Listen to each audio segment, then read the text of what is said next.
Hello students, હું છું Savaliya sir અને મારી YouTube channel Savaliya sir chemistry ટ્રેનરમાં આપનું સ્વાગત છે.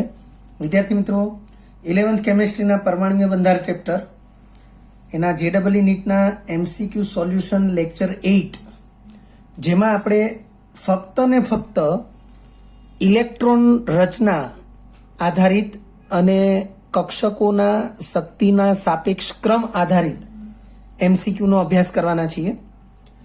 આ લેક્ચરમાં ફક્ત 10 MCQનો જ અભ્યાસ કરીશું. વિદ્યાર્થી મિત્રો, આવા જેટલા પણ લેક્ચર્સ આપણે લઈ રહ્યા છીએ એ લેક્ચર્સની અંદર તમામ MCQની આપણે સચોટ અને સરળ માહિતી આપી રહ્યા છીએ.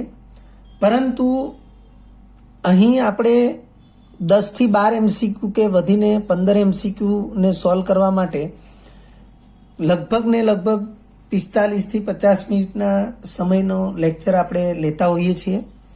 પરંતુ યાદ રાખો વિદ્યાર્થી મિત્રો કે તમે તમારી રીતે મહત્તમ MCQની પ્રેક્ટિસ કરો અને શક્ય એટલા ઓછા સમયમાં કોઈ પણ MCQને સોલ્વ કરો, એ અગત્યનું છે. તો શરૂઆત કરીએ. પહેલો MCQ છે, Na+ આયનનું સાચું ઇલેક્ટ્રોન બંધારણ જણાવો. ઇલેક્ટ્રોન બંધારણનો અર્થ થશે ઇલેક્ટ્રોન રચના. તો તમને અહીં 4 ઓપ્શન આપેલા છે. પહેલો ઓપ્શન છે નિયોન કમ્પ્લીટ, બીજો નિયોન કમ્પ્લીટ 3s1, ત્રીજો છે હિલિયમ કમ્પ્લીટ 2s2 2p5 અને ચોથો ઓપ્શન છે આર્ગન કમ્પ્લીટ. વિદ્યાર્થી મિત્રો, ચોરસ કૌંસમાં જે તત્વનું નામ લખ્યું અને ઇલેક્ટ્રોન રચનાનો એક ભાગ એને ગણવામાં આવ્યો, એને કોર ઇલેક્ટ્રોન રચના અથવા કમ્પ્લીટ ઇલેક્ટ્રોન રચના કહેવાય છે, જેનો અભ્યાસ NCERT બોર્ડ લેવલે તમે કરેલો છે. તેમ છતાં આપણે અમુક બાબતને અહીં ફરીથી ક્લિયર કરતા જઈશું.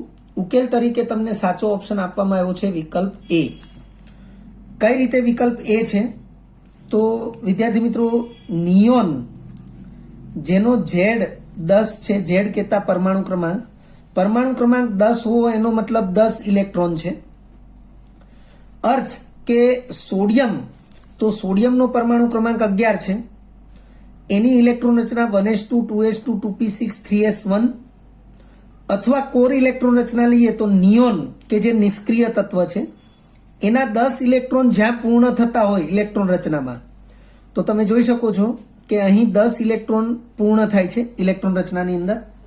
તો એટલા ભાગને બદલે આપણે ચોરસ કૌંસની અંદર નિયોન દર્શાવીએ અને બાકી રહેતી કક્ષકની ઇલેક્ટ્રોન રચના એના પછી દર્શાવીએ, તો એ જે બાબત છે એ બાબત કોર ઇલેક્ટ્રોન રચના તરીકે ઓળખાય છે. પરંતુ અહીં આપણને Na+ આયનની ઇલેક્ટ્રોન રચના વિશે પૂછવામાં આવ્યું છે. હવે Na+ આયન કઈ રીતે બને? તો લખ્યું છે, પરંતુ એક ઇલેક્ટ્રોન ગુમાવવાથી Na+ આયન બનતો હોવાથી, હવે એક ઇલેક્ટ્રોન ગુમાવે તો જ ધન આયન +1 વીજભારિત બનશે, 2 ઇલેક્ટ્રોન ગુમાવે તો ધન આયન +2 વીજભારિત બનશે. એવી રીતે એક ઇલેક્ટ્રોન મેળવે તો ઋણ આયન -1 વીજભારિત બનશે, 2 ઇલેક્ટ્રોન મેળવે તો ઋણ આયન -2 વીજભારિત બનશે. જે બાબત આપણે 10મા ધોરણથી જાણીએ છીએ અથવા તો 9મા ધોરણથી પણ જાણીએ છીએ કે ઇલેક્ટ્રોન ગુમાવવાથી ધન આયન બને, ઇલેક્ટ્રોન મેળવવાથી ઋણ આયન બને. અહીં Na+ ની વાત છે, +1 વીજભાર એટલે એક જ ઇલેક્ટ્રોન ગુમાવે. એક ઇલેક્ટ્રોન એ બાહ્યતમ કક્ષામાંથી દૂર થાય, જે સામાન્ય રીતે આપણે જાણીએ છીએ.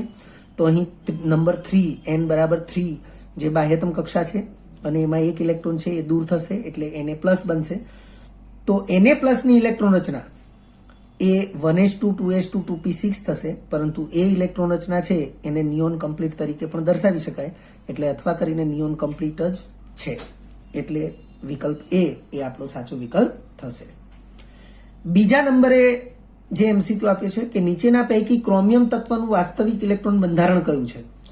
આમ તો વિદ્યાર્થી મિત્રો, NCERT પાઠ્યપુસ્તકનો જ ટોપિક કહી શકાય, પરંતુ આપણે આટલી બાબતને ધ્યાનમાં રાખવી જરૂરી છે કે તમને કોઈ તત્વનું નામ આપ્યું છે તો તમને એની સંજ્ઞા, પરમાણુ ક્રમાંક આ આવડવું જરૂરી છે. પરમાણુ ક્રમાંક એક સમયે આવડશે તો તમે ઇલેક્ટ્રોન રચનામાં આગળ વધી શકશો. અહીં તમને 4 ઓપ્શન આપેલા છે. Argon complete 3d5 4s1, argon complete 4d2 4p4, argon complete 3d4 4s2, argon complete 4s1 4p5. વિદ્યાર્થી મિત્રો, ઉકેલ તરીકે આપણને સાચો વિકલ્પ એ આપેલો છે. જોઈ શકો છો, ક્રોમિયમ પરમાણુ ક્રમાંક 24 છે. હવે ક્રોમિયમ માટે આપણે પ્રણાલીગત અથવા સૈદ્ધાંતિક ઇલેક્ટ્રોન રચના વિચારીએ. પ્રણાલીગત એટલે આપણે જે કક્ષકોની શક્તિના સાપેક્ષ ક્રમ દર્શાવી છે 1s 2s 2p, આ જે સાપેક્ષ ક્રમ આપણે n+l ના નિયમ પ્રમાણે આપણે નક્કી કરેલા છે, 3s 3p, એ પ્રમાણે આપણે જો જઈએ 4s 3d 4p, આ પ્રમાણે આપણે જઈએ તો એ પ્રણાલીગત અથવા સૈદ્ધાંતિક ઇલેક્ટ્રોન રચના કહેવાય. પછી આપણે એ પણ જાણીએ છીએ કે s કક્ષકમાં હંમેશા 2 ઇલેક્ટ્રોન સમાય, 2 થી વધારે ઇલેક્ટ્રોન ન ભરાય. p કક્ષકમાં 6 ઇલેક્ટ્રોન ભરાય. એવી રીતે d કક્ષકમાં 10 અને f કક્ષકમાં 14 ઇલેક્ટ્રોન ભરાય. તો આ જે બધી બાબતો છે એ બધી બાબત પ્રણાલીગત બાબતો છે. પછી આઉટબાઉ હુન્ડ અને પૌલીના નિયમ પ્રમાણે જ ઇલેક્ટ્રોન રચના થાય. આ બધી બાબતો આપણે જાણતા હોવા જોઈએ. એટલે આ બધી બાબતોને લાગુ પાડી અને જે ઇલેક્ટ્રોન રચના થાય એને પ્રણાલીગત અથવા સૈદ્ધાંતિક ઇલેક્ટ્રોન રચના કહેવાય. તો લખ્યું છે આથી ક્રોમિયમની પ્રણાલીગત અથવા સૈદ્ધાંતિક ઇલેક્ટ્રોન રચના 1s2, આપણે 24 ઇલેક્ટ્રોન ગોઠવવાના છે અને ફરજિયાત આ પ્રમાણેની જ કક્ષકોમાં ઇલેક્ટ્રોન વારાફરતી ગોઠવી શકાય આઉટબાઉના નિયમ પ્રમાણે. તો 1s માં પહેલા 2 ઇલેક્ટ્રોન ગોઠવ્યા, પછી 2s માં 2 ગોઠવ્યા, 2p માં 6 ગોઠવ્યા, 10 ઇલેક્ટ્રોન ગોઠવાયા, આપણે 24 ગોઠવવાના છે, હજુ આપણી પાસે 14 ઇલેક્ટ્રોન છે. 3s માં 2 ગોઠવ્યા, 3p માં 6 ગોઠવ્યા, 4s માં 2 ગોઠવ્યા. તો તમે જોઈ શકો છો કે 20 ઇલેક્ટ્રોન પૂરા થયા. હવે 4 ઇલેક્ટ્રોન બાકી છે, તો 3d માં 4 ગોઠવી શકાય. જેમાં 10 ગોઠવી શકાતા હોય એમાં 1 થી 10 સુધીની સંખ્યાના કોઈ પણ ઇલેક્ટ્રોન ગોઠવી શકાય. તો આ પ્રમાણેની એની પ્રણાલીગત અથવા સૈદ્ધાંતિક ઇલેક્ટ્રોન રચના થશે, જેને આપણે કોર ઇલેક્ટ્રોન રચના પ્રમાણે દર્શાવીએ તો 3p6 પૂરું થાય ત્યાં સુધીમાં આર્ગન નિષ્ક્રિય તત્વ છે. નિષ્ક્રિય તત્વને જ કોરમાં દર્શાવી શકાય, કોર એટલે કે કમ્પ્લીટમાં. એટલે આર્ગનના 18 ઇલેક્ટ્રોન અહીંયા પૂરા થઈ જાય છે, તો આર્ગન કમ્પ્લીટ. હવે આ 4s અને 3d માં ઓછો ક્વોન્ટમાંક n બરાબર 3 અને વધુ ક્વોન્ટમાંક n બરાબર 4, એટલે બાહ્યતમ કક્ષાને છેલ્લે અને એની પહેલાની કક્ષાને એની પહેલા દર્શાવાય છે. એટલે કે ઓછો ક્વોન્ટમાંક 3 છે એને કોર ઇલેક્ટ્રોન રચના પછી તરત દર્શાવવું પડે, અને બાહ્યતમ કક્ષા n બરાબર 4 એને લાસ્ટમાં દર્શાવાય. કોર ઇલેક્ટ્રોન રચના દર્શાવવા માટેની આ પદ્ધતિને ધ્યાનમાં રાખવી જરૂરી છે. અધરવાઇઝ તો આપણે n+l ના નિયમો પ્રમાણે કક્ષકોની શક્તિના સાપેક્ષ ક્રમ મુજબ 4s પહેલા દર્શાવીએ, પછી 3d દર્શાવીએ, પછી 4p દર્શાવીએ છે. પણ કોર ઇલેક્ટ્રોન રચનામાં આપણે 3d ને પહેલા લખવી પડે, 4s ને પછી. આ બાબતને ધ્યાનમાં રાખીશું. એટલે કે આ ઇલેક્ટ્રોન રચના છે એ પ્રમાણે વિચારીએ તો આર્ગન કમ્પ્લીટ 3d4 4s2 થવી જોઈએ. પણ એ સૈદ્ધાંતિક અથવા પ્રણાલીગત ઇલેક્ટ્રોન રચના છે, એટલે આપણને એમ થાય કે ભાઈ વિકલ્પ સી સાચો છે. પરંતુ અહીં આપણે આગળ વધીએ, એટલે કે મુજબ હોવી જોઈએ. પરંતુ અહીં 3d કક્ષક એટલે કોઈ પણ ડીજનરેટ કક્ષક માટે આપણે દર્શાવી શકીએ. ડીજનરેટ કક્ષકોમાં p કક્ષકનો સમાવેશ થશે, d કક્ષક અને f કક્ષકનો સમાવેશ થશે. s કક્ષક ડીજનરેટ કક્ષક ગણાતી નથી. ડીજનરેટ કક્ષકો એટલે l નું સમાન મૂલ્ય ધરાવતી અને સમાન ઉર્જા ધરાવતી કક્ષકો, એને ડીજનરેટ કક્ષકો કહેવાય. દાખલા તરીકે l બરાબર 1 માટે p કક્ષક છે, તો p પ્રકારની 3 કક્ષકો px py pz આ ડીજનરેટ કક્ષકો છે. l બરાબર 2 એના માટે d કક્ષક છે, તો d કક્ષકમાં dxy dyz dzx dzx² - y² ને dz² આ 5 કક્ષકો જે છે એ 5 કક્ષકો ડીજનરેટ કક્ષકો કહેવાય. એવી રીતે f પ્રકારની 7 કક્ષકો છે એ ડીજનરેટ કક્ષકો છે. તો અહીં આપણે કોઈ જે વાત કરી રહ્યા છીએ એ કોઈ પણ ડીજનરેટ કક્ષકને લાગુ પડે છે. પરંતુ આપણને અહીં ઇલેક્ટ્રોન રચનામાં ડી પ્રકારની જે છેલ્લે કક્ષક બતાવેલી છે એની જ આપણે વાત કરીશું. પરંતુ અહીં ડી કક્ષક ની અર્ધપૂર્ણ D5, અર્ધપૂર્ણ એટલે D5 અને પૂર્ણ એટલે D10, કારણ કે એમાં વધુ 10 ઇલેક્ટ્રોન ભરાશે. અર્ધપૂર્ણનો મતલબ અડધી ભરાય, તો 10 થી અડધા એટલે 5 થાય. અર્ધપૂર્ણ એટલે D5 ની નજીકતા છે. તમે જોઈ શકો છો D4 છે, તો D5 ની નજીક થયું. તો D5 ની નજીકતા છે. તેમજ ડીજનરેટ કક્ષકો એમાં ડી કક્ષક માટે D5 અને D10 અર્ધપૂર્ણ અને પૂર્ણ ભરાયેલી સ્થિતિ જે છે એ સાપેક્ષમાં વધુ સ્થાયીતા ધરાવે છે. અને વધુ સ્થાયીતા ધરાવે છે એ સ્થિતિમાં 4s માં 1 ઇલેક્ટ્રોન ગોઠવાશે અને એના બદલે 3d માં 5 ઇલેક્ટ્રોન ગોઠવાઈ જશે, જેની સ્થાયીતા આ ઇલેક્ટ્રોન રચના કરતા વધારે છે. એટલે વાસ્તવિક રીતે એની ઇલેક્ટ્રોન રચના એ આર્ગન કમ્પ્લીટ 3d5 4s1 થશે, નહીં કે આર્ગન કમ્પ્લીટ 3d4 4s2. એટલે આ ઇલેક્ટ્રોન રચના આપણે સૈદ્ધાંતિક અથવા પ્રણાલીગત રીતે વિચારી શકીએ, પરંતુ પ્રાયોગિક રીતે એની ઉર્જાને તપાસવામાં આવી તો એ ઉર્જાનું મૂલ્ય આ ઇલેક્ટ્રોન રચના કરતાં પણ ઓછું, જે આપણને દર્શાવે છે કે D5 અને D10 એ ઇલેક્ટ્રોન રચના એ સાપેક્ષમાં વધુ સ્થાયી છે. એટલે આપણને પ્રાયોગિક રીતે ક્રોમિયમની વાસ્તવિક ઇલેક્ટ્રોન રચના એ 1s2 2s2 2p6 3s2 3p6 4s1 3d5 એટલે કે આર્ગન કમ્પ્લીટ 3d5 4s1 મળશે. અને આપણે એનસીઆરટી રેફરન્સ મેં લખેલો છે અહીંયા, NCERT text book 11th science કેમિસ્ટ્રીની પાર્ટ 1, એમાં પેજ નંબર 60 ઉપર પણ આ ટોપિકની ચર્ચા આપેલી છે, જેના આધારે પણ આપણને અહીં જે સમજાવવામાં આવ્યું છે એના વિશે પૂરેપૂરો ખ્યાલ આવે છે. ત્રીજા નંબરનો એમસીક્યુ છે, નીચેના પૈકી પરમાણુ કક્ષકોની શક્તિનો સાચો સાપેક્ષ ક્રમ જણાવો. તો વિદ્યાર્થી મિત્રો, આમ તો કક્ષકોની શક્તિનો સાચો સાપેક્ષ ક્રમ જે છે એ N+L ના નિયમ પ્રમાણે આપણે દર્શાવી શકીએ છીએ. જેમ હમણાં મેં વાત કરી કે આપણે કક્ષકોની શક્તિનો સાચો સાપેક્ષ ક્રમ એ એનસીઆરટી અભ્યાસમાં લઈ ચૂક્યા છીએ. તો 1s એનાથી વધુ શક્તિ 2sની, એનાથી વધુ શક્તિ 2pની, એનાથી વધુ શક્તિ 3sની, આ પ્રમાણે આપણે N+L ના નિયમને આધારે આપણે ભણી ચૂક્યા છીએ. તો અહીં તમને 5 કક્ષકો આપેલી છે અને 5 કક્ષકો વિવિધ 5 કક્ષકો માટે તમને અહીં કક્ષકોની શક્તિનો સાપેક્ષ ક્રમ દર્શાવેલો છે. બધામાં કક્ષકો સમાન છે એવી કોઈ રજૂઆત નથી. તમે જોઈ શકો છો, જેમ કે અહીંયા 1s 2s 2p 3s 3p આપ્યું છે, અહીંયા 4s આપ્યું છે, અને એ પ્રમાણે અહીંયા તમે જોઈ શકો છો કે અલગ અલગ કક્ષકો છે. તો આપણે ધ્યાનથી એને સમજીશું. ઉકેલ તરીકે તમને સાચો વિકલ્પ એ આપ્યો છે. તો વિદ્યાર્થી મિત્રો, જુદી જુદી પરમાણુ કક્ષકોની શક્તિનો સાપેક્ષ ક્રમ N+L ના નિયમ મુજબ નક્કી થાય છે, અને એ નિયમ એને આપણે એનસીઆરટી બોર્ડ લેવલે તો ભણ્યા જ છીએ, પરંતુ મેં અહીં રેફરન્સમાં એમસીક્યુ સોલ્યુશન લેક્ચર 6 નો ઉલ્લેખ કર્યો છે, જેમાં એમસીક્યુ નંબર 3 એની જે એક્સ્ટ્રા નોંધ એટલે કે નોટ આપણે જે લખાવેલી છે, સમજાવેલી છે, એની અંદર પણ એનો ઉલ્લેખ કર્યો છે. અહીં આપણે જે કક્ષક છે બરોબર, 1s 2s 2p 3s 3p, તમે 4s પણ લઈ શકો, પરંતુ મેં જે આન્સરમાં છે એ 5 કક્ષકોને જ વિચારી છે, n અને l ના મૂલ્યો. તો તમે જોઈ શકો છો આ n નું મૂલ્ય છે અને l નું મૂલ્ય, તો s માટે 0 કહેવાય, કારણ કે l બરાબર 0 હોય તો s કક્ષક છે, l બરાબર 1 હોય તો p કક્ષક છે. અહીંયા આપણે હમણાં ચર્ચા કરેલી છે આ બધી. પછી l બરાબર 2 હોય તો એ d કક્ષક છે, અને l બરાબર 3 હોય તો એ f કક્ષક છે. અહીં તમે જોઈ શકો છો s, તો s માટે l બરાબર 0 થશે. એવી રીતે p છે તો l બરાબર 1 થશે. તમે જોઈ શકો છો l ની લાઈનમાં છે. s છે તો 0, p છે તો 1. હવે N+L નું મૂલ્ય જોઈએ તો 1 + 0 એટલે 1. એવી રીતે અહીંયા 2, અહીંયા 3, અહીંયા 3, અહીંયા 4. તો જ્યાં L+L નું મૂલ્ય સમાન થાય ત્યાં આપણે એવું જોઈએ છીએ કે સાપેક્ષમાં n નું મૂલ્ય કોનું વધારે છે.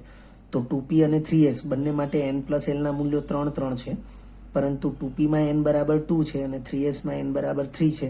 એટલે 2p ની સાપેક્ષે 3s માટે n નું મૂલ્ય વધુ છે, માટે 2p ની સાપેક્ષે 3s ની શક્તિ વધુ ગણાશે, અને તેથી આપણે કક્ષકોની શક્તિનો સાપેક્ષ ક્રમ એ 1s < 2s < 2p < 3s < 3p થશે.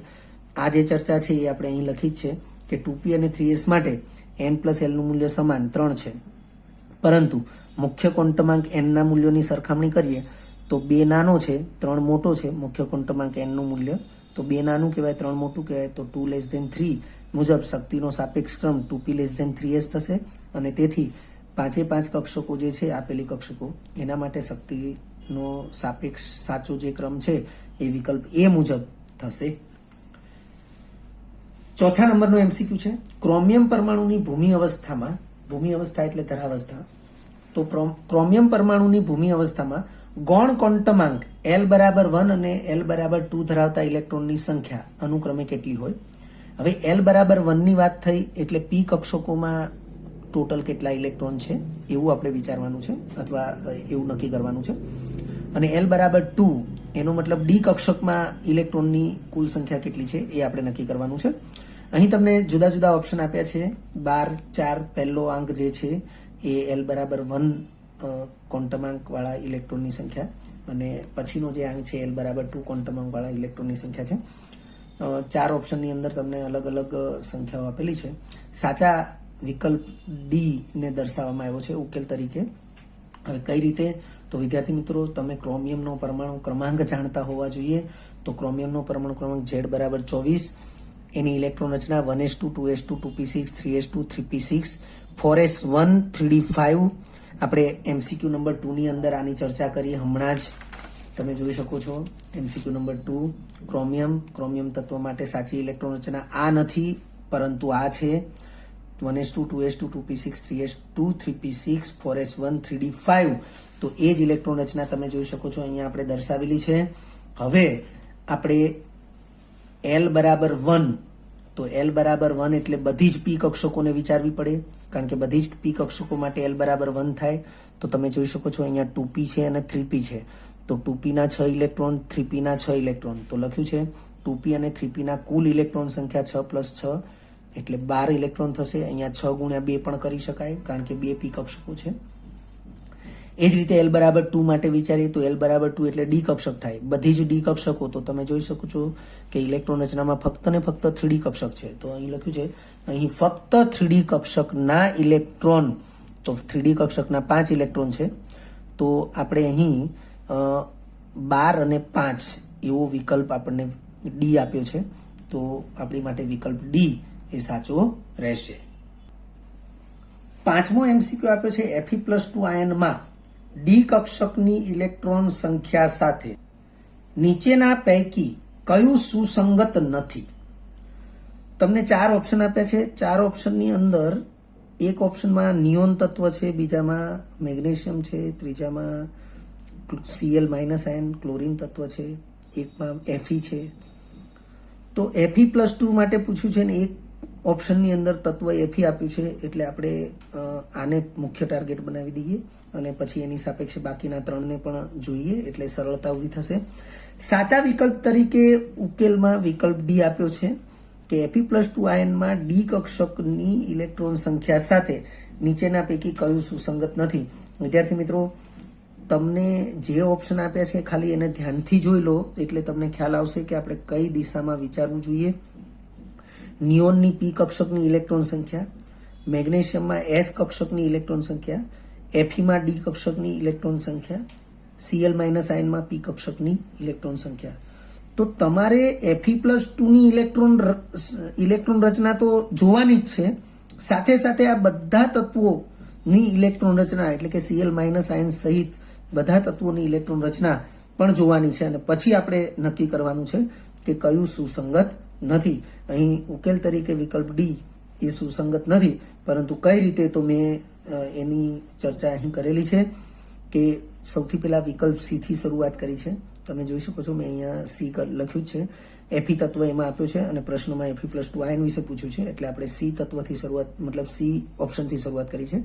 Fe Z બરાબર 26 છે, 1s2 2s2 2p6 3s2 3p6 4s2 3d6. તો વિદ્યાર્થી મિત્રો, ઇલેક્ટ્રોન રચના માટે જે કક્ષકોની શક્તિનો સાપેક્ષ ક્રમ છે, એ સાપેક્ષ ક્રમ એ આપણે જે નક્કી કરી ચૂક્યા છીએ, અથવા NCERT બોર્ડ લેવલે આપણે જેને અભ્યાસમાં લઈ ચૂક્યા છીએ એનો જ આપણે ઉપયોગ કરી રહ્યા છીએ. તો તમે જોઈ શકો છો કે અહીં 1s2 2s2 2p6 3s2 3p6 4s2 3d6 છે, અને એને જો કોર ઇલેક્ટ્રોન રચના પ્રમાણે લખીએ તો અહીંયા સુધીમાં 18 ઇલેક્ટ્રોન એ આર્ગનના પૂર્ણ થાય છે, એટલે આર્ગન કમ્પ્લીટ. આ બંને પૈકી 3d6 ને પહેલા અને 4s2 ને પછી લખ્યું છે, કારણ કે જેમ મુખ્ય ક્વોન્ટમાંક વધતો જાય એ ક્રમમાં પછી આ કોર ઇલેક્ટ્રોન રચના પછી એને દર્શાવવામાં આવે છે. તેમજ 2 ઇલેક્ટ્રોન ગુમાવશે તો જ Fe+2 આયન બનશે. તો 2 ઇલેક્ટ્રોન ગુમાવ્યા બાદ બનતા Fe2+ આયનની ઇલેક્ટ્રોન રચના, પરંતુ મેં અહીં કૌંસમાં લખ્યું છે જે 2 ઇલેક્ટ્રોન દૂર થશે એ બાહ્યતમ કક્ષામાંથી દૂર થશે, એટલે 4s માંથી 2 ઇલેક્ટ્રોન દૂર થશે, એવો મેં અહીંયા ઉલ્લેખ કરેલો છે. તો હવે ઇલેક્ટ્રોન રચના આવી થશે 1s2 2s2 2p6 3s2 3p6 3d6, કારણ કે 4s2 છે એના 2 ઇલેક્ટ્રોન દૂર થશે, એટલે 4s 0 થઈ ગયું, જેને દર્શાવવાની હોતી નથી, એટલે 3d6 અથવા આર્ગન કમ્પ્લીટ 3d6 અને 4s0 જેને આપણે દર્શાવેલી નથી. તો વિદ્યાર્થી મિત્રો તમે જોઈ શકો છો કે Feની ઇલેક્ટ્રોન રચના જે છે એમાં ડી કક્ષકની અંદર 6 ઇલેક્ટ્રોન છે અને Fe2+ છે એની ઇલેક્ટ્રોન રચના જુઓ તો પણ એની 3D કક્ષકમાં 6 ઇલેક્ટ્રોન છે. તો લખ્યું છે આમ Fe અને Fe2+ આયનની ડી કક્ષકમાં ઇલેક્ટ્રોન સંખ્યા સમાન એટલે કે 6 છે. તો સુસંગત નથી એવું પૂછ્યું છે, એનો મતલબ કે સી તો સુસંગત જ છે. હવે આગળ વધીએ. વિકલ્પ એ નિયોન Z બરાબર 10 ઇલેક્ટ્રોન રચના 1s2 2s2 2p6 છે અને લખ્યું છે નિયોનમાં પી કક્ષકની ઇલેક્ટ્રોન સંખ્યા. તો તમે જોઈ શકો છો પી કક્ષક એક જ છે અને એ 2p છે અને એમાં 6 ઇલેક્ટ્રોન છે. તો અહીં પણ નિયોનની પી કક્ષક કે જેમાં 6 ઇલેક્ટ્રોન છે અને Fe+2ની ડી કક્ષક Fe+2ની ડી કક્ષક અને એમાંય 6 ઇલેક્ટ્રોન છે. તો બંનેની ઇલેક્ટ્રોન સંખ્યા સમાન છે 6 અને એથી આપણે કહી શકીએ કે વિકલ્પ એ પણ સુસંગત છે. આપણે શોધવાનું છે કયું સુસંગત નથી. વિકલ્પ બીને જોઈએ.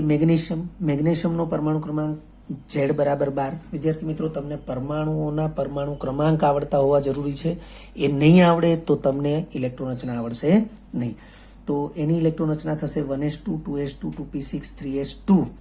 તો તમે જોઈ શકો છો કે ત્યાં તમને કીધું છે કે S કક્ષકની ઇલેક્ટ્રોન સંખ્યા. તો ચેક કરીએ આપણે 1s 2s અને 3s આ 3s કક્ષકો છે. તો મેગ્નેશિયમની ત્રણેય S કક્ષકો 1s 2s અને 3s ની કુલ ઇલેક્ટ્રોન સંખ્યા તો 2 + 2 + 2 તમે ચેક કરી શકો છો.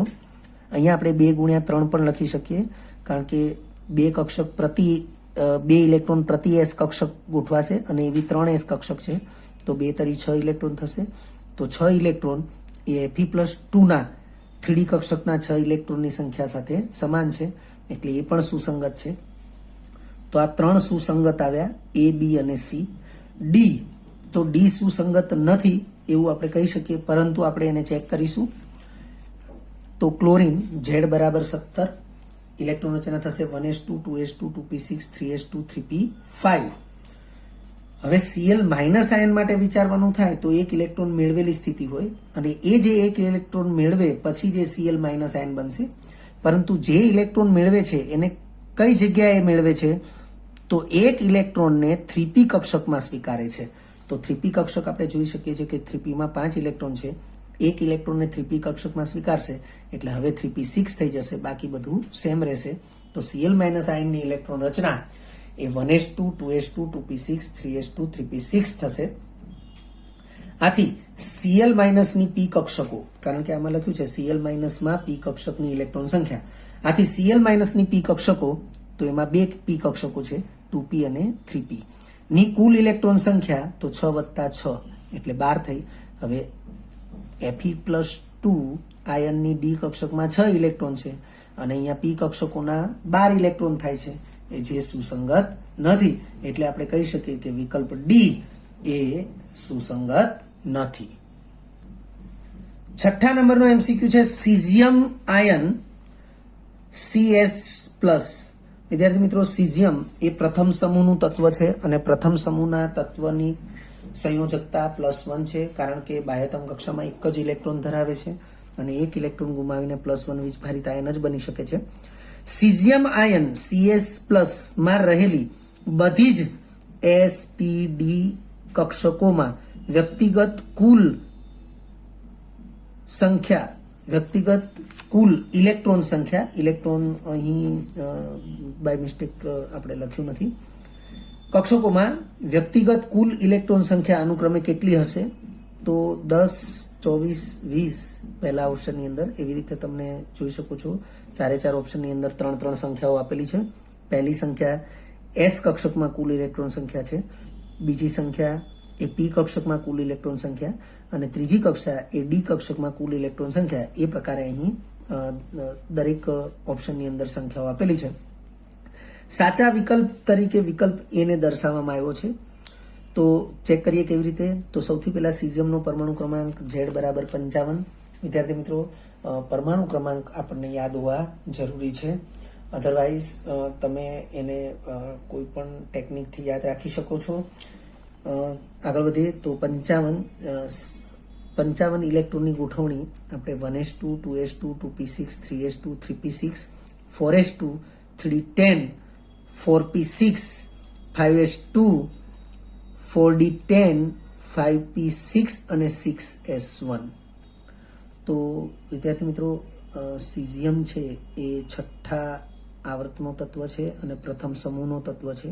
આ પ્રમાણે આપણે બાહ્યતમ કક્ષાનો ક્રમ એ તત્વનો આવર્તક્રમ અને બાહ્યતમ કક્ષામાં ઇલેક્ટ્રોનની સંખ્યા એ તત્વની સમૂહ ક્રમ કહેવાય.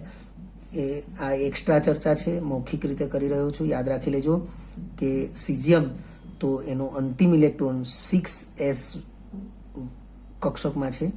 તો 6 એ મુખ્ય ક્વોન્ટમાંક છે જે સીઝિયમ માટે આવર્તનો ક્રમ દર્શાવે છે અને એસ કક્ષક એમાં છેલ્લો ઇલેક્ટ્રોન 1 ગોઠવાયેલો છે. તો બાહ્યતમ કક્ષામાં ઇલેક્ટ્રોનની સંખ્યા એ તેનો સમૂહ ક્રમ છે, એટલે સીઝિયમ છઠ્ઠા આવર્ત અને પ્રથમ સમૂહનો તત્વ છે તેમ કહી શકાય. આગળ વધીએ. CS પ્લસ આયન માટે વિચારીએ તો 1 ઇલેક્ટ્રોન ગુમાવીને બનતા CS પ્લસ આયનની વાત છે. તો એ જે 1 ઇલેક્ટ્રોન છે એ 6s કક્ષકમાંથી દૂર થશે. તો 6s કક્ષકમાંથી ઇલેક્ટ્રોન ગુમાવશે અને તેથી ઇલેક્ટ્રોન રચના એ 1s2, 2s2, 2p6, 3s2, 3p6, 4s2, 3d10, 4p6, 5s2, 4d10, 5p6 થશે. 6s0 થઈ ગયું. આથી તમામ s કક્ષકોમાં આપણે ઇલેક્ટ્રોનની સંખ્યા વિચારીએ તો તમામ s કક્ષકો તો એમાં 1s, 2s, 3s, 4s અને 5s એમ 5s કક્ષકો છે. તો 5 વખત આપણે 2 + 2 + 2 કરીએ અથવા 2 × 5 પણ લખી શકીએ તો 10 ઇલેક્ટ્રોન થશે. તો પહેલાં જ આપણને 10 ઇલેક્ટ્રોન આપ્યા હોય એવો આ એક જ ઓપ્શન છે. તો આપણે બાકીનાને નિવારીને ડાયરેક્ટ આપણે આને પસંદ કરી શકીએ, પરંતુ તેમ છતાં આપણે p અને d કક્ષકોની ઇલેક્ટ્રોન સંખ્યા ચેક કરી લઈએ. તેમજ તમામ p કક્ષકો તો તમે ઇલેક્ટ્રોન રચનાને ફરીથી ચેક કરો તો તમને 2p, 3p, 4p અને 5p એમ 4 p કક્ષકો આપી છે. તો 4 p કક્ષકો, પ્રત્યેક p કક્ષકમાં 6 ઇલેક્ટ્રોન ભરાય. તો એવી 4 p કક્ષકોમાં 6 ચોક ને 24 ઇલેક્ટ્રોન ભરાય. એ અથવા કરીને મેં લખ્યું છે 6 + 6 + 6 4 વખત છે તો 24 ઇલેક્ટ્રોન. તો તમે p કક્ષકના 24 ઇલેક્ટ્રોન જોઈ શકો છો. ઓપ્શન એની અંદર જ છે. ત્યારબાદ તમામ ડી કક્ષકો માટે વિચારીએ તો ઇલેક્ટ્રોન રચનાની અંદર ફરીથી ચેક કરીએ. 3D અને 4D એવી 2 ડી કક્ષકો છે. પ્રત્યેક ડી કક્ષકમાં મહત્તમ 10 ઇલેક્ટ્રોન ગોઠવાય અને ત્યાં 10 ઇલેક્ટ્રોન હાજર જ છે, આપણે જોઈ શકીએ છીએ. તો 10 + 10 એટલે 20 ઇલેક્ટ્રોન. તો એ પણ આપણને ઓપ્શન એની અંદર જ જોવા મળે છે. જે અનુક્રમે આપેલી સંખ્યા, મતલબ જે અનુક્રમે તમને ક્યાં જોવા મળે છે તો વિકલ્પ એમાં જોવા મળે છે. 7મા નંબરનો MCQ છે. ધરાવસ્થામાં એક તત્વના m કોષમાં 13 ઇલેક્ટ્રોન આવેલા છે તો તે તત્વ નીચેના પૈકી કયું હોય? Cobalt, aluminium, manganese, nickel. m કોષ વિદ્યાર્થી મિત્રો, m કોષ તો m કોષ માટે મુખ્ય ક્વોન્ટમાંક કેટલો છે એ આપણે જાણતા હોવા જોઈએ. અહીં આપણે આગળ વધીએ. m કોષ માટે n = 3 થશે. તો n = 3 થાય તો મુખ્ય ક્વોન્ટમાંક n = 3 હોય, જેમ કે n = 1 હોય તો એમાં ફક્ત ને ફક્ત s કક્ષક છે. n = 2 હોય તો એમાં s અને p બંને કક્ષક છે. આને 1s કહેવાય, આને 2s 2p કહેવાય, કારણ કે n નું મૂલ્ય આપણે આગળ લખતા હોઈએ છીએ. n = 3 હોય તો એની અંદર 3s, 3p અને 3d કક્ષક હોય. આ જે બાબત છે એ બાબત આપણે અગાઉ પણ ઘણા MCQ ની અંદર ક્લિયર કરેલું છે અને NCERT બોર્ડ લેવલે પણ આપણે એનો સ્પષ્ટતા કરેલી છે. તો હવે આપણને m કોષમાં 13 ઇલેક્ટ્રોનની વાત કરી, એનો મતલબ ત્રીજી કક્ષામાં 13 ઇલેક્ટ્રોન છે. તો સ્વાભાવિક છે કે આઉટબાઉના નિયમ પ્રમાણે 13 ઇલેક્ટ્રોનની ગોઠવણી પહેલા 3s માં થશે, પછી 3p માં, પછી 3d માં. તો 3s માં 2 ઇલેક્ટ્રોન ગોઠવાય, પછી 3p માં 6 ગોઠવાયા, 8 થયા અને હવે 13 થવા માટે વધ્યા કેટલા? બીજા 5. તો 3s2, 3p6 અને 3d માં 5 ઇલેક્ટ્રોન ગોઠવાશે. તો હવે જેટલા તત્વો આપ્યા છે એની ઇલેક્ટ્રોન રચના ચેક કરીએ તો કોબાલ્ટ Z = 27 છે. તો 27 ઇલેક્ટ્રોનની ગોઠવણી 1s2, 2s2, 2p6, 3s2, 3p6, 4s2, 3d7. તો તમે ચેક કરી શકો છો કે 3d5 ને બદલે 3d7 છે. 3s2 3p6 તો છે જ, પણ 3d7 છે એટલે એ યોગ્ય નથી. એલ્યુમિનિયમને ચેક કરીએ. Z બરાબર 13, તો 1s2 2s2 2p6 3s2 3p1. હવે 3s2 જ છે, 3p6 ને 3d5 તો આમાં હાજર જ નથી અને એટલા ઇલેક્ટ્રોન પણ નથી. મેંગેનીઝ જોઈ લઈએ. Z બરાબર 25 છે, તો 1s2 2s2 2p6 3s2 3p6 4s2 3d5. તો 3s2 3p6 3d5 એ બંધ બેસતું છે એટલે વિકલ્પ સી એ આપણા માટે સાચો વિકલ્પ છે. એમ છતાં હજી ચોથું તત્વ છે નિકલ, એને ચેક કરી લઈએ. Z બરાબર 28, 1s2 2s2 2p6 3s2 3p6 4s2 3d8. કારણ કે 28 ઇલેક્ટ્રોન છે તો 3d5 નથી એટલે 3d8 છે એટલે વિકલ્પ ડી એ યોગ્ય નથી. ફક્ત ને ફક્ત વિકલ્પ સી મેંગેનીઝ એ જ યોગ્ય છે. તેથી વિકલ્પ સી એ યોગ્ય વિકલ્પ છે. 8મા નંબરે MCQ આપ્યો છે. કોઈ એક પરમાણુમાં K, L, M અને N કોષમાં આવેલા ઇલેક્ટ્રોનની સંખ્યા અનુક્રમે 2, 8, 11 અને 2 હોય તો અયુગ્મિત ઇલેક્ટ્રોનની સંખ્યા કેટલી હશે? વિદ્યાર્થી મિત્રો, આ પ્રકારના જે કોષ અને સામે ઇલેક્ટ્રોન સંખ્યા આપેલી હોય તો એ પ્રકારના જે MCQ છે એનો ઉકેલ એ ફરજિયાત તમારે મુખ્ય ક્વોન્ટમ આંકનો ઉપયોગ કરીને જ લાવી શકાય છે. તમને અયુગ્મિત ઇલેક્ટ્રોનની સંખ્યા પૂછી છે. વિકલ્પો અનુક્રમે 2, 3, 4 અને 5 ઇલેક્ટ્રોનની સંખ્યા આપી છે, અયુગ્મિત ઇલેક્ટ્રોનની સંખ્યા. જે પૈકી ઉકેલ તરીકે સાચો વિકલ્પ બી દર્શાવેલો છે. તો મેં કીધું એ પ્રમાણે આગળ વધીએ. કે, એલ, એમ અને એન કોષ માટે મુખ્ય ક્વોન્ટમાંક અનુક્રમે કે માટે 1, એલ માટે 2, એમ માટે 3 અને એન માટે 4 છે. અને એ પ્રમાણે આપણે ઇલેક્ટ્રોન સંખ્યાને જોઈએ તો એનો અર્થ એવો થશે કે પ્રથમ કક્ષાની અંદર 2 ઇલેક્ટ્રોન છે, બીજી કક્ષાની અંદર 8 ઇલેક્ટ્રોન છે, ત્રીજી કક્ષાની અંદર 11 ઇલેક્ટ્રોન છે અને ચોથી કક્ષાની અંદર 2 ઇલેક્ટ્રોન છે. તો એ પ્રમાણે વિચારીએ. n બરાબર 1 માટે 1s2 થશે, કારણ કે n બરાબર 1 હશે તો ફક્ત 1s કક્ષક જ હાજર હોય છે. n બરાબર 2 હોય તો 2s ને 2p 2 કક્ષકો હાજર હોય. s માં 2 ઇલેક્ટ્રોન ગોઠવાય, p ની અંદર 6 ગોઠવાય, તો ટોટલ 8 ઇલેક્ટ્રોન છે તો 2 અહીંયા ગોઠવાયા, 6 અહીંયા ગોઠવાયા. n બરાબર 3 તો એની અંદર 11 ઇલેક્ટ્રોન છે. હવે n બરાબર 3 તો એમાં 3s 3p અને 3d કક્ષકો હાજર છે. 3s માં 2 જ ગોઠવાશે. હવે 11 માંથી વધ્યા કેટલા? તો 11 માંથી 9 વધ્યા. p ની અંદર 6 જ ગોઠવાય તો 3p 6 કર્યું. ટોટલ 8 ગોઠવાયા. 11 પૈકી 8 ઇલેક્ટ્રોન ગોઠવાઈ ગયા તો બાકી રહ્યા કેટલા? 3. તો 3 ઇલેક્ટ્રોન એ ડી એટલે કે છેલ્લી કક્ષકમાં ગોઠવાયા, 3d3. અને n બરાબર 4 તો n બરાબર 4. હવે n બરાબર 4 હોય તો એની અંદર 4s 4p 4d 4f બધી કક્ષકો હોય, પરંતુ ઇલેક્ટ્રોન ફક્ત 2 જ છે તો 4s માં 2 ઇલેક્ટ્રોન ગોઠવાઈ જશે. બાકીની કક્ષકોની કોઈ જરૂર નથી કારણ કે એટલા ઇલેક્ટ્રોન નથી. હવે આપણે જોઈએ કે n બરાબર 3 ની અંદર જે કક્ષકો છે એ પૈકી 3d કક્ષક છે એમાં 3 ઇલેક્ટ્રોન છે, અર્ધપૂર્ણ છે. આ પૂર્ણ ભરાયેલી છે, આ પૂર્ણ છે, આ પૂર્ણ છે, આ બંને પણ પૂર્ણ છે, 4s2 પણ પૂર્ણ છે. 3d જે કક્ષક છે એની અંદર ફક્ત 3 ઇલેક્ટ્રોન છે એટલે અયુગ્મિત ઇલેક્ટ્રોનની સંખ્યા ત્યાંથી નક્કી થશે. અહીં બધી જ s અને p કક્ષકો ચેક કરી શકો છો. બધી s કક્ષકો, બધી p કક્ષકો પૂર્ણ ભરાયેલી છે. જ્યારે 3d કક્ષકમાંના 3 ઇલેક્ટ્રોન હુન્ડના નિયમ મુજબ અયુગ્મિત રહેશે. કારણ કે વિદ્યાર્થી મિત્રો, ઇલેક્ટ્રોન રચના માટે આઉગબાઉ, હુન્ડ અને પૌલીના નિયમનું પાલન થવું જરૂરી છે. અને હુન્ડના નિયમ મુજબ 3d કક્ષકની અંદર જે 3 ઇલેક્ટ્રોન છે એ એક એક ગોઠવાશે એટલે કે અયુગ્મિત રહેવાનું વલણ ધરાવે. અને જો ઇલેક્ટ્રોનની સંખ્યા વધે તો જ યુગ્મન થશે. અયુગ્મિત ઇલેક્ટ્રોનની સ્પિન એ એકબીજાને સમાન રહેશે, પરંતુ જેવું યુગ્મન થશે એટલે પૌલીનો નિયમ એડ થઈ જશે. પૌલીના નિયમ મુજબ બંને યુગ્મિત ઇલેક્ટ્રોન, એક જ કક્ષકની અંદરના બંને યુગ્મિત ઇલેક્ટ્રોન એકબીજાથી વિરુદ્ધ સ્પિન ધરાવતા હોય. મેં અહીં નોંધમાં એક્સ્ટ્રા લખેલું જ છે કે અહીં તત્વની ઇલેક્ટ્રોન રચના, તો જે તત્વની વાત થઈ છે એ તત્વની ઇલેક્ટ્રોન રચના તો 1s2 2s2 2p6 3s2 3p6, પછી 3d અને 4s પૈકી 4s2 ને પહેલા લખાય, 3d 3 ને પછી લખાય. એ જે છે n+l ના કક્ષકોના શક્તિના સાપેક્ષ ક્રમ નક્કી કરવાના નિયમ મુજબ છે. 3D ની 5 ડીજનરેટ કક્ષકો. વિદ્યાર્થી મિત્રો, 3D ની 5 ડીજનરેટ કક્ષકો આપણે જાણીએ છીએ dxy, dyz, dzx, dx² - y² dz².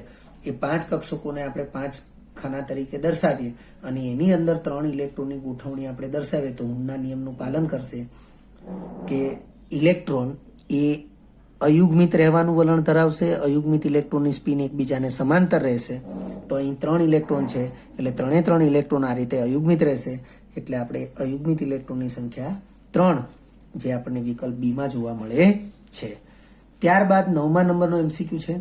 સ્કેન્ડિયમમાં n+l નું મૂલ્ય 4 હોય તેવા ઇલેક્ટ્રોનની સંખ્યા કેટલી હોય?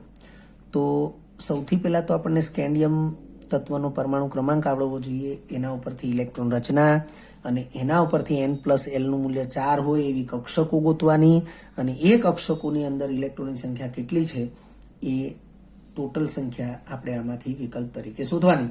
તો ઉકેલ તરીકે આપણને વિકલ્પ બી, સાચો વિકલ્પ બી આપ્યો છે. કઈ રીતે તો જોઈ લઈએ. સ્કેન્ડિયમ Z બરાબર 21, ઇલેક્ટ્રોન રચના 1s2, 2s2, 2p6, 3s2, 3p6, 4s2, 3d1. અહીંયા n ના મૂલ્ય અને l ના મૂલ્યો મેં દર્શાવ્યા છે. n બરાબર 1 છે, s કક્ષક હોવાથી l બરાબર 0 છે. n બરાબર 2 છે, s કક્ષક હોવાથી l બરાબર 0 છે. એ રીતે બધા સ્થાને n ના મૂલ્યો દર્શાવ્યા છે અને l ના મૂલ્યો પણ દર્શાવ્યા છે. આપણે n+l નું મૂલ્ય 4 થાય એવી કક્ષકોને ટાર્ગેટ કરીશું. તો તમે જોઈ શકો છો n+l ના મૂલ્યો દર્શાવ્યા છે. એમાં 3 + 1 4, 4 + 0 4. તો આ બે કક્ષકો જે છે 3p અને 4s એની કુલ ઇલેક્ટ્રોન રચના 6 + 2 એટલે 8 થશે, જે આપણને વિકલ્પ બી ની અંદર જોવા મળે છે. 10મો એમસીક્યુ આપ્યો છે. નીચેના પૈકી કઈ ઇલેક્ટ્રોન રચના સાચી છે?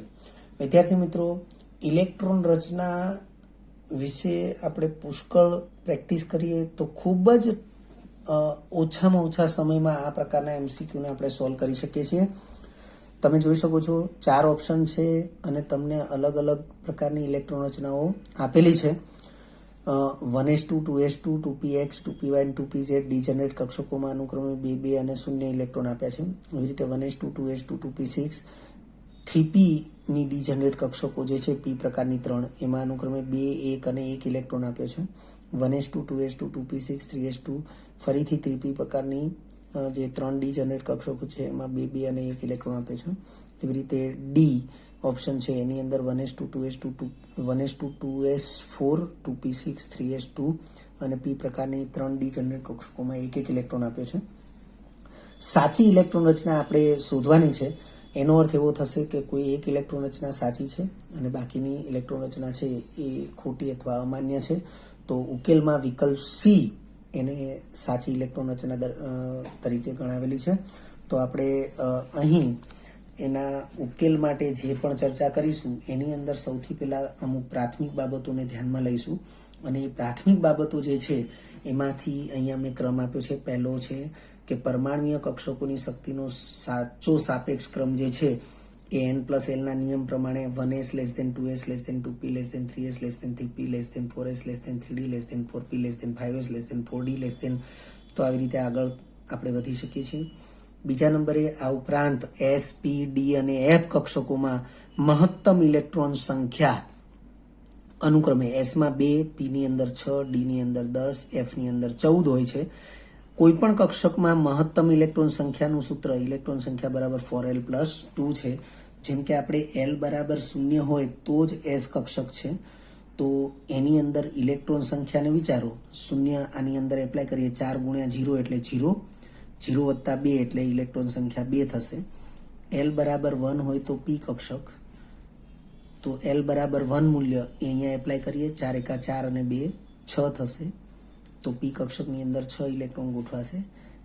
l બરાબર 2 હોય તો જ d કક્ષક, તો l બરાબર 2 એ અહીંયા એપ્લાય કરીએ 4 × 2 = 8, 8 + 2 એટલે 10 ઇલેક્ટ્રોન થશે. એવી રીતે l બરાબર 3 એટલે f કક્ષક અને l બરાબર 3 મૂલ્ય અહીંયા એપ્લાય કરીએ એટલે 4 × 3 = 12, 12 ને 2 14 ઇલેક્ટ્રોન. એટલે આ પ્રમાણે આપણે જોઈ રહ્યા છીએ. તો મેં અહીં ડાયરેક્ટ લખેલું છે ત્રીજા નંબરે તેમજ કક્ષકોમાં આ જે કક્ષકો છે એમાં ઇલેક્ટ્રોનની ગોઠવણી માટે આઉબાઉ હુન્ડ અને પૌલીના નિયમ મુજબ ઇલેક્ટ્રોનની ગોઠવણી થાય છે. આ જે કક્ષકોની શક્તિનો સાપેક્ષ ક્રમ છે એ આઉબાઉના નિયમનો જ એક ભાગ છે. હુન્ડ અને પૌલીના નિયમની ચર્ચા પણ આપણે એનસીઆરટી બોર્ડ લેવલે કરેલી જ છે. સૌથી પહેલા વિકલ્પ એ વિશે વિચારીએ તો તમને 1s 2s 2px 2py અને 2pz એવી રીતે કક્ષકો આપી છે. તો અહીં 2p કક્ષક તમે જોઈ શકો છો. 2p કક્ષકમાં આપેલી ઇલેક્ટ્રોન રચના, તમને જે ઇલેક્ટ્રોન રચના આપી છે એની ચર્ચા કરીએ. આપેલી ઇલેક્ટ્રોન રચના હુન્ડના નિયમ મુજબ નથી, કારણ કે હુન્ડના નિયમ મુજબ શું છે, તમને 2p ની અંદર ટોટલ 4 ઇલેક્ટ્રોન આપ્યા છે, 2 2 અને 0. તો 4 ઇલેક્ટ્રોન આ રીતે આપ્યા છે. તો આને બદલે આવું હોવું જોઈએ કે પહેલા ઇલેક્ટ્રોન કેવી રીતે ગોઠવવા જોઈએ. તો 2p કક્ષકો આ રીતે છે કે હું આને 2px 2py અને 2pz તરીકે દર્શાવું. તો પહેલા ઇલેક્ટ્રોન અયુગ્મિત રહે એવી રીતે ગોઠવાય. હવે ચોથો ઇલેક્ટ્રોન આવ્યો તો યુગ્મન થાય અને સ્પિન એકબીજાથી વિરુદ્ધ રહે. તો તમને આ આપ્યું છે 2px2 2py2 2pz 0. તો 2pz 0 હોઈ શકે નહીં. જ્યાં સુધી 2pz માં એક ઇલેક્ટ્રોન ન ગોઠવાય ત્યાં સુધી યુગ્મન થશે નહીં. એટલે આવું હોવું જોઈએ, પરંતુ તમને આવું આપ્યું છે એટલે યોગ્ય નથી. પછી વિકલ્પ બી ની અંદર ચેક કરીએ. 1s2 2s2 2p6 પછી 3px2 3py1 3pz1. તો અહીંયા ડીજનરેટ કક્ષકો માટે યોગ્ય આપ્યું છે, પરંતુ શું યોગ્ય નથી તો તમે ચેક કરી લો કે 2p અને 3p કક્ષકોની વચ્ચે 3s હોવું જોઈએ. તમે જોઈ શકો છો 2p અને 3p એની વચ્ચે 3s હોવું જોઈએ. તો અહીંયા તમે 3s કક્ષક દર્શાવેલી નથી. એટલે આઉબાઉના નિયમ મુજબ જ્યાં સુધી 3s કક્ષકમાં ઇલેક્ટ્રોન ગોઠવાશે નહીં ત્યાં સુધી 3p કક્ષકની અંદર એ જઈ શકશે નહીં. એટલે 3s કક્ષક પૂર્ણ થાય પછી જ 3p ની અંદર જઈ શકે. ડાયરેક્ટ 2p કક્ષક પૂર્ણ થયા પછી 3p કક્ષકમાં ઇલેક્ટ્રોન ગોઠવાતો નથી. એટલે લખ્યું છે. એટલે અહીંયા આઉબાઉના નિયમનું પાલન થતું નથી, કારણ કે 2p માં ઇલેક્ટ્રોન સંપૂર્ણ રચના બાદ, એટલે 2p કક્ષક ઇલેક્ટ્રોનથી પૂર્ણ ભરાઈ જાય પછી એ 3s કક્ષકમાં ઇલેક્ટ્રોન ગોઠવવા જોઈએ. તો સંપૂર્ણ રચના બાદ 3s કક્ષકમાં ઇલેક્ટ્રોન દાખલ થવા જોઈએ અને ત્યારબાદ જ 3p કક્ષકમાં ઇલેક્ટ્રોન દાખલ થાય. પરંતુ અહીં 3s કક્ષકનો અભાવ છે તો એ ઇલેક્ટ્રોન રચના પણ યોગ્ય નથી. સી, તો અહીં તમામ નિયમો આ જે 1 2 3 લખ્યું છે એ તમામ નિયમો મુજબ જ ઇલેક્ટ્રોન રચના આપેલી છે, તેથી આ ઇલેક્ટ્રોન રચના સાચી છે. ડી, અહીં 2s કક્ષકમાં તમે જોઈ શકો છો કે 4. તો વાસ્તવમાં s કક્ષકની અંદર 2 થી વધારે ઇલેક્ટ્રોન ભરાઈ શકાશે નહીં. તો લખ્યું છે અહીં 2s કક્ષકમાં 4 ઇલેક્ટ્રોન આપ્યા છે, જે શક્ય નથી. વાસ્તવમાં કોઈ પણ s કક્ષકમાં 2 થી વધુ ઇલેક્ટ્રોન શક્ય નથી. આમ અહીં a, b અને d એમ ત્રણેય ઇલેક્ટ્રોન રચના ખોટી છે. ફક્ત સી વિકલ્પની અંદર જે ઇલેક્ટ્રોન રચના આપી છે એ જ ઇલેક્ટ્રોન રચના સાચી છે. વિદ્યાર્થી મિત્રો, આપણે આ પ્રકારે MCQ સોલ્વ કરાવીએ છીએ અને એની અંદર તમામે તમામ સચોટ અને સરળ માહિતી આપીએ છીએ. પરંતુ પરીક્ષાની અંદર તમારે જાતે કોઈ પણ MCQ માટે જે આઈડિયા આવે છે એ તમને આ પ્રકારની સમજૂતી દ્વારા આવે છે, પરંતુ ઓછામાં ઓછા સમયમાં તમને એ આઈડિયા આવે અને તમે ઓછામાં ઓછા સમયમાં સાચો વિકલ્પ પસંદ કરી શકો એ મહત્વનું છે. અને તેથી તમારે જાતે અનેક MCQની પ્રેક્ટિસ કરવી જરૂરી છે. વિદ્યાર્થી મિત્રો, જો તમને આ વિડીયો લેક્ચર ગમ્યો હોય તો લાઇક આપજો, શેર કરજો અને સબસ્ક્રાઇબ પણ કરજો. અગાઉના લેક્ચરનું રિવિઝન અને પાઠ્યપુસ્તકનું વાંચન કરતા રહેજો. આ લેક્ચર અંગે કોઈ પણ ડિફિકલ્ટી હોય તો મને વોટ્સઅપ કરી શકાય. આભાર. ફરી મળીશું નવા વિડીયો લેક્ચરમાં.